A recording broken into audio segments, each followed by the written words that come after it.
Sinalakay ng NBI ang isang umano'y iligal na LPG refilling station sa Caloocan City. Aabot sa 100 tangke ang nakumpiska. May ulat on the spot si John Consulta. John? Ruth, pinasok nga ng mga tauhan ng NBI Counterintelligence Division o NBI-CID ang isang LPG refilling station na illegal daw na nag-ooperate sa Barangay Zabarte, Caloocan City. Hindi bababa, Ruth, sa 100 tangke ang kinumpiska bukod pa sa mga mamahaling refilling machines ng kumpanya.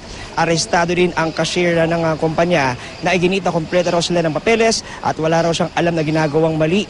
Ayon sa NBI, marami sa mga tangke kung hindi kulang sa timbang ay kinakalawang at dilapidated na.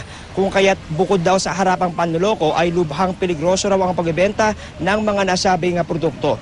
Naharap, Ruth, sa kasong paglabag sa PD 1865 o Illegal Trading of Petroleum Products na may parusang 10 taon na kulong. Sa ngayon, Ruth, ay dadalhin nga sa tanggapan ng NBI itong mga nakumpiskang produkto mula dito sa illegal refilling station at inaasahang patuloy pa rin ang gagawin ng follow-up operation sa iba pang mga branches ng naturang refilling station. Ruth? Maraming salamat, John Consulta.